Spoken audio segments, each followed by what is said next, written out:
Police constable ಹುದ್ದೆಯ ಪರೀಕ್ಷೆ ಇವತ್ತು. ಆದರೆ ಈ ಪೊಲೀಸ್ ಕಾನ್ಸ್ಟೇಬಲ್ ನೇಮಕಾತಿಯ ಪರೀಕ್ಷೆಯಲ್ಲಿ ಹೃದಯ ತಟ್ಟುವ ಒಂದು ಘಟನೆಯಾಗಿದೆ.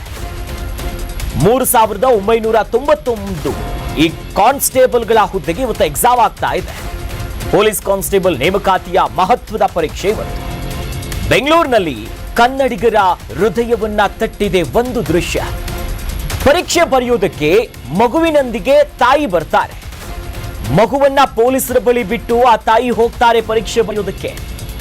ಅಳುತ್ತಿದ್ದ ಮಗುವಿಗೆ ತೊಟ್ಟಿಲನ್ನ ಕಟ್ಟುತ್ತಾರೆ ನಮ್ಮ ರಾಜ್ಯದ ಪೊಲೀಸರು. ಮಗುವಿಗೆ ಜೋಗುಳ ಹಾಡಿ ಆರೈಕೆಯನ್ನ ಮಾಡಿದ್ದಾರೆ ಪೊಲೀಸರು. ಸೀರೆಯಲ್ಲಿ ಜೋಕಾಲಿಯನ್ನ ಕಟ್ಟಿ ಮಹಿಳಾ ಪೊಲೀಸ್ ಸಿಬ್ಬಂದಿಗಳು ಮಗುವನ್ನು ನೋಡಿಕೊಂಡಿದ್ದಾರೆ. ಚೆನ್ನಮ್ಮನ ಅಚ್ಚುಕಟ್ಟು ಸಿಬ್ಬಂದಿಯಿಂದ ಮಗುವನ್ನ ಆರೈಕೆ ಮಾಡಿಕೊಳ್ಳಲಾಗ್ತಿದೆ. ನೋಡಿ, ಪ್ರತಿ ಬಾರಿ ಪರೀಕ್ಷೆ ಅಂತ ಬಂದಾಗ ಜನಿವಾರ ಕಟ್ ಮಾಡಿದ್ರು ಅಥವಾ ಧಾರ್ಮಿಕ ವಸ್ತುಗಳನ್ನ ತೆಗೆಸಿದ್ರು, ಪ್ಯಾಂಟ್ ಕಟ್ ಮಾಡಿದ್ರು, ಹೀಗೆಲ್ಲ ನಾವು ನೋಡ್ತಾ ಇದ್ವಿ. ಈ ಬಾರಿ ಯಾವುದೇ ಅಕ್ರಮಗಳಾಗಬಾರದು, ಲೋಪದೋಷಗಳಾಗಬಾರದು ಅಂತ ರಾಜ್ಯ ಸರ್ಕಾರ ಮೈಯೆಲ್ಲ ಕಣ್ಣಾಗಿಡ್ಕೊಂಡು ಈ ಬಾರಿ ಪರೀಕ್ಷೆನ ಆಡ್ತು. ಇವತ್ತು ಪರೀಕ್ಷೆಯ ಸಂದರ್ಭದಲ್ಲಿ ಬೆಂಗಳೂರಿನಲ್ಲಾಗಿರುವಂತ ಒಂದು ದೃಶ್ಯ ಇದೆಯಲ್ಲ, ನಿಜಕ್ಕೂ ಒಂದು ರೀತಿಯಾಗಿ ನಾವೆಲ್ಲರೂ ಕೂಡ ಅಪ್ಪ ಹೇಗಿದೆಯಲ್ಲ ಈ ದೃಶ್ಯ ಅನ್ಸ್ಬಿಡುತ್ತೆ. ತಾಯಿ ಪರೀಕ್ಷಾರ್ಥಿಯಾಗಿದ್ರು. ಅವರ 1 ವರ್ಷಕ್ಕೂ ಕಡಿಮೆ ಇರುವಂತ ಮಗುವನ್ನ ಇವತ್ತು ಪರೀಕ್ಷಾ ಕೇಂದ್ರಕ್ಕೆ ಕರ್ಕೊಂಡು ಬಂದಿದ್ರು. ಆ ಸಂದರ್ಭದಲ್ಲಿ ಮಗುವನ್ನ ಪರೀಕ್ಷಾ ಕೊಠಡಿ ಒಳಗಡೆ ಕರ್ಕೊಂಡು ಹೋಗೋದಕ್ಕಾಗುವುದಿಲ್ಲ. ಪಾಪ ಅವ್ರ ಜೊತೆ ಬೇರೆ ಯಾರು ಇರ್ಲ ಅನ್ಸುತ್ತೆ, ಕಾಣಿಸುತ್ತೆ. ಆ ತಾಯಿ ಮಗುವನ್ನ ಕರ್ಕೊಂಡು ಬಂದು ಪೊಲೀಸ್ ಸಿಬ್ಬಂದಿಯ ಬಳಿ ಕೊಡ್ತಾರೆ, ತೊಟ್ಟಿಲನ್ನ ಕಟ್ಟುತ್ತಾರೆ. ಪೊಲೀಸರು ಈ ಪ್ರಮುಖವಾಗಿ ಸೀರೆಯಲ್ಲೇ ಒಂದು ಜೋಕಾಲಿ ರೀತಿ ಮಾಡಿಕೊಂಡು, ಅದು ತೊಟ್ಲು ರೀತಿಯಾಗಿ ಮಾಡಿಕೊಂಡು ಆ ಮಹಿಳಾ ಸಿಬ್ಬಂದಿಗಳು ಮಗುವನ್ನ ಆರೈಕೆ ಮಾಡಿಕೊಳ್ತಾರೆ. ಚೆನ್ನಮ್ಮನ ಕೆರೆಯ ಅಚ್ಚುಕಟ್ಟು ಸಿಬ್ಬಂದಿ ಅವರ ಮಾನವೀಯತೆನ ಮೆಚ್ಚಲೇಬೇಕು. ಪ್ರತಿ ಬಾರಿ ಟೀಕೆ ಮಾಡುವುದಲ್ಲ, ಒಳ್ಳೊಳ್ಳೆ ಕಾರ್ಯ ಮಾಡಿದಾಗ ಮಾನವೀಯತೆ ಎಷ್ಟರ ಮಟ್ಟಿಗೆ ಚೆನ್ನಾಗಿದೆ ಅನ್ನೋದಕ್ಕೆ ಇವತ್ತಿನ ಈ ಘಟನೆಯೇ ಸಾಕ್ಷಿ.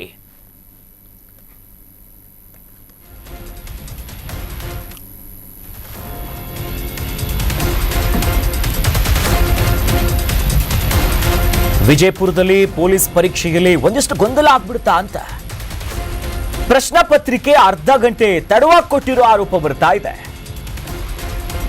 OMR ಶೀಟ್ಗೂ ಪ್ರಶ್ನಾ ಪತ್ರಿಕೆಗೂ ಮಿಸ್ ಮ್ಯಾಚ್ ಇದೆಯಂತೆ. ಮೊದಲು OMR ಶೀಟ್ ನೀಡದೆ ಸಮಸ್ಯೆಗಳನ್ನ ಮಾಡಿದ್ರು. ವಿಜಯಪುರ ಜಿಲ್ಲೆಯ ತಿಕೋಟಾದಲ್ಲಿ ಒಂದಿಷ್ಟು ಅವಾಂತರಗಳಾಗಿದೆ ಅನ್ನೋ ಆರೋಪ ಬರ್ತಾ ಇದೆ. ಶಾರದಾಂಬಾ PU ಕಾಲೇಜಿನ ಪರೀಕ್ಷಾ ಕೇಂದ್ರದಲ್ಲಿ ಸ್ವಲ್ಪ ಮಟ್ಟಿಗೆ ಎಡವಟ್ಟು ಮಾಡಿಕೊಂಡ್ರಂತೆ. ಈ ಆರೋಪದ ಬೆನ್ನಲ್ಲೇ ಪ್ರತಿಭಟನೆಯನ್ನು ನಡೆಸಿದ್ದಾರೆ ಪರೀಕ್ಷಾರ್ಥಿಗಳು. ನೋಡಿ, ಒಂದಲ್ಲ ಒಂದು ಇದ್ದೇ ಇದೆ. ವಿಜಯಪುರದಲ್ಲಿ ಇವತ್ತು ಪೊಲೀಸ್ ಕಾನ್ಸ್ಟೇಬಲ್ ಎಕ್ಸಾಮ್ ಏನಿತ್ತಲ್ಲ, ಈ ಸಂದರ್ಭದಲ್ಲಿ ಒಂದಿಷ್ಟು ಗೊಂದಲ ಆಗಿದೆ. ದೃಶ್ಯಗಳಲ್ಲೂ ಕೂಡ ನೋಡಬಹುದು. ಪ್ರಶ್ನೆ ಪತ್ರಿಕೆಯನ್ನ ಅರ್ಧ ಗಂಟೆ ತಡವಾಗಿ ಕೊಟ್ಟರು ಅಂತ ಪರೀಕ್ಷಾರ್ಥಿಗಳು ಆರೋಪ ಮಾಡ್ತಿದ್ದಾರೆ. ಅಂದ್ರೆ ಈ OMR ಶೀಟ್ಗೂ ಪ್ರಶ್ನೆ ಪತ್ರಿಕೆಗೂ ಒಂದಿಷ್ಟು ಮಿಸ್ ಮ್ಯಾಚ್ಗಳಾಯ್ತಂತೆ. ಬಹಳ ಇಂಪಾರ್ಟೆಂಟ್ ಇದು OMR ಶೀಟು.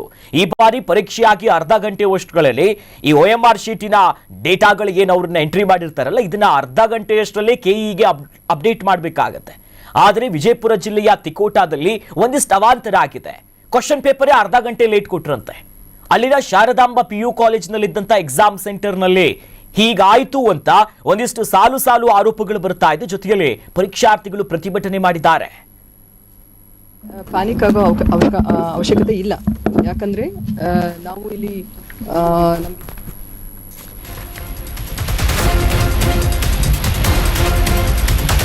ನೋಡಿ, ಅಷ್ಟೇ ಅಲ್ಲ, ಇನ್ನು ಹಾಸನ ನಗರದ ಪರೀಕ್ಷಾ ಕೇಂದ್ರ ಸಂಖ್ಯೆ 512ರಲ್ಲೂ ಕೂಡ ಒಂದಿಷ್ಟು ಗೊಂದಲಗಳನ್ನ ಮಾಡ್ಕೊಂಡ್ಬಿಟ್ಟಿದ್ದಾರೆ.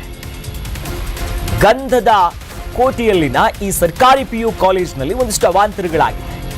2 ಕೊಠಡಿ ಅಭ್ಯರ್ಥಿಗಳ OMR ಶೀಟ್ ಅದಲು ಬದಲಾಯ್ತಂತೆ. ಲಿಖಿತ ಪರೀಕ್ಷೆ ಆರಂಭವಾದ 1 ಗಂಟೆಯ ಬಳಿಕ ಈ ಸಮಸ್ಯೆ ಕಂಡುಕೊಳ್ಳುತ್ತೆ. ಪರೀಕ್ಷಾ ಕೇಂದ್ರದಿಂದ ಹೊರಬಂದು ಪ್ರಶ್ನಿಸಿದ ಅಭ್ಯರ್ಥಿಗಳು ಸ್ಥಳಕ್ಕೆ ಭೇಟಿ ನೀಡಿ ಪರಿಶೀಲಿಸಿದ್ದಾರೆ DC ಲತಾ ಕುಮಾರಿಯವರು. ಹಾಸನ ನಗರದ ಪರೀಕ್ಷಾ ಕೇಂದ್ರದ ಸಂಖ್ಯೆ 512 ಈ ಎಕ್ಸಾಮ್ ಸೆಂಟರ್ ಏನಿದೆಯಲ್ಲ, ಇಲ್ಲೂ ಕೂಡ ಒಂದಿಷ್ಟು ಎಡವಟ್ಟುಗಳಾಗಿದೆ. ಗಂಧದ ಕೋಟೆಯಲ್ಲಿನ ಸರ್ಕಾರಿ PU ಕಾಲೇಜಿನಲ್ಲಿ ಘಟನೆ ಆಗಿರುವುದು. 2 ಕೊಠಡಿ ಅಭ್ಯರ್ಥಿಗಳು ಈ OMR ಶೀಟ್ಗಳು ಸ್ವಲ್ಪ ಆಚೆ ಈಚೆ ಆಯ್ತಂತೆ. ಸ್ವಲ್ಪ ಆಚೆ ಈಚೆ ಆದ್ರೆ ಬದುಕಿ ಆಚೆ ಈಚೆ ಆತಂಕೆ. ಲಿಖಿತ ಪರೀಕ್ಷೆ ಆರಂಭವಾದ 1 ಗಂಟೆಯ ನಂತರ ಈ ಸಮಸ್ಯೆ ಗೊತ್ತಾಗುತ್ತೆ. ತದನಂತರದಲ್ಲಿ ಪರೀಕ್ಷಾರ್ಥಿಗಳು ಹೋಗಿ ಪ್ರಶ್ನೆ ಮಾಡ್ತಾರೆ. ಕೆಲ ಕಾಲ ಗೊಂದಲದ ವಾತಾವರಣ ನಿರ್ಮಾಣ ಕೂಡ ಆಯಿತು. ಒಂದು ಕಡೆ ನೋಡಿ, ಮಾನವೀಯತೆಯ ದೃಶ್ಯಾವಳಿಗಳು. ಪರೀಕ್ಷೆ ಬರೀತಿದ್ದಾರೆ ತಾಯಿ. ನಾನು ಪೊಲೀಸ್ ಕಾನ್ಸ್ಟೇಬಲ್ ಆಗಬೇಕು, ನಾನು ಈ ಸೇವೆ ಮಾಡಬೇಕು, ಕಾಕಿ ತೊಡಬೇಕು ಅಂತ ತಾಯಿ ತನ್ನ ಈ ಒಂದು 6-7 ತಿಂಗಳು ಮಗುವನ್ನ ಪೊಲೀಸರಿಗೆ ಕೊಟ್ಬಿಟ್ಟು ನೋಡ್ಕೊಂಡು ಬನ್ನಿ, ನಾನು ಎಕ್ಸಾಮ್ ಬರ್ದ್ಬಿಟ್ಟು ಬರ್ತೀನಿ ಅಂತ ಕೊಟ್ಟು ಹೋಗಿದ್ದು ಒಂದು ಕಡೆ. ನಿಜಕ್ಕೂ ಮಾನವೀಯತೆಯ ದೃಶ್ಯ. ಮತ್ತೊಂದು ಕಡೆಯಲ್ಲಿ ಒಂದಿಷ್ಟು ಎಡವಟ್ಟುಗಳನ್ನ ಎಕ್ಸಾಮಿನೇಷನ್ ಸೆಂಟರ್ ಅಲ್ಲಿ ಮಾಡ್ಕೊಂಡಿದ್ದಾರೆ ಅನ್ನೋ ಸಾಲು ಸಾಲು ಆರೋಪ ಬರ್ತಿದೆ.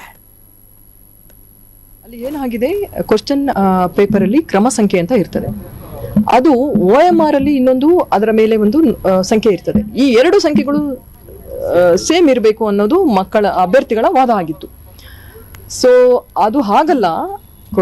ಪ್ರಶ್ನೆ ಪತ್ರಿಕೆಯಲ್ಲಿ ಇರ್ತಕ್ಕಂತಹ ಒಂದು ಸಂಖ್ಯೆಯನ್ನ, ಕ್ರಮ ಸಂಖ್ಯೆಯನ್ನ ಅಲ್ಲಿ ಬರೀಲಿಕ್ಕೆ ಅವಕಾಶ ಇದೆ. ನಮಗೆ 6 ಡಿಜಿಟ್ ಬಾಕ್ಸ್ ಇರ್ತದೆ, ಆ ಬಾಕ್ಸ್ ಅಲ್ಲಿ ಬರಿಬೇಕು.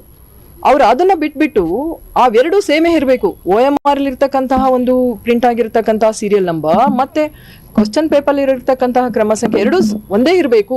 ಕೆಲವರಿಗೆಲ್ಲ ಒಂದು ಇದೆ ನೋಡಿ, ಕೆಲವರಿಗೆ ಇರಬಹುದು, ಕೆಲವರಿಗೆ ಇಲ್ದನೇ ಇರಬಹುದು. ಅದು ಮುಖ್ಯ ಅಲ್ಲ. ಪ್ರಶ್ನೆ ಪತ್ರಿಕೆಯಲ್ಲಿ ಇರ್ತಕ್ಕಂತಹ ಕ್ರಮ ಸಂಖ್ಯೆಯನ್ನ OMR ಶೀಟ್ ಅಲ್ಲಿ ಬಾಕ್ಸ್ ಇರ್ತದೆ. ಪ್ರಶ್ನೆ ಪತ್ರಿಕೆ ಕ್ರಮ ಸಂಖ್ಯೆಯನ್ನ ನೀವು ತುಂಬಿ ಅಂತ ಒಂದು ಇರ್ತದೆ. ಆ ಬಾಕ್ಸ್ ಅಲ್ಲಿ ಅವ್ರು ಬರಿಬೇಕಾಗಿತ್ತು. ಅದು ಬರೆಯೋದು ಬಿಟ್ಟು ಅವರು ಕನ್ಫ್ಯೂಸ್ ಮಾಡ್ಕೊಂಡು, ಅಭ್ಯರ್ಥಿಗಳು ಒಂದು ಗೊಂದಲ ಮಾಡಿಕೊಂಡು, ಇಲ್ಲ ನಮಗೆ ಬೇರೆ ಪ್ರಶ್ನೆ ಪತ್ರಿಕೆ ಬಂದಿದೆ, ನಮಗೆ OMRಗೂ ಕ್ವಶನ್ ಪೇಪರ್ಗೂ ಮ್ಯಾಚ್ ಆಗ್ತಾ ಇಲ್ಲ ಅಂತ ಹೇಳಿ ಅವರು ಗೊಂದಲಕ್ಕೆ ಈಡಾಗಿದ್ದರು. ಮತ್ತೆ ಅವರು ಕ್ವಶನ್ ಪೇಪರ್ನ ತಗೊಳಕ್ಕೆ ರೆಫ್ಯೂಸ್ ಮಾಡಿದ್ದಾರೆ. ಸೊ ನಮ್ಮ ಇನ್ವಿಜಿಲೇಟರ್ಸ್ ಹೇಳಿದ್ದಾರೆ, ನಮ್ಮ ಅಸಿಸ್ಟೆಂಟ್ ಕಮಿಷನರ್, ADC ಅವರು ಮತ್ತೆ ಎಲ್ಲರೂ ತಿಳಿ ಹೇಳಿದ್ರು ಸಹ ಯಾರು ಕೇಳಿಲ್ಲ. ಸೊ ಈಗ ನಾವು ಬಂದು ವಿಸಿಟ್ ಮಾಡಿದ್ದೇವೆ, ಅವ್ರಿಗೆ ಅಭ್ಯರ್ಥಿಗಳಿಗೆ ಮನವರಿಕೆ ಮಾಡಿದ್ದೇವೆ. ಆ ಥರ ನಿಯಮ ಇಲ್ಲ. ಈವನ್ ನಮ್ಮ ಕರ್ನಾಟಕ ಪರೀಕ್ಷಾ ಪ್ರಾಧಿಕಾರ KEA, ಕರ್ನಾಟಕ ಎಕ್ಸಾಮಿನೇಷನ್ ಅಥಾರಿಟಿ ಅವರಿಗೆ ನಾವು ಮಾತಾಡಿದ್ದೇವೆ. ಅಲ್ಲಿನ ಪ್ರಸನ್ನ ಅವರು director. Karnataka news beat follow ಮಾಡಿ, ಸಬ್ಸ್ಕ್ರೈಬ್ ಮಾಡಿ.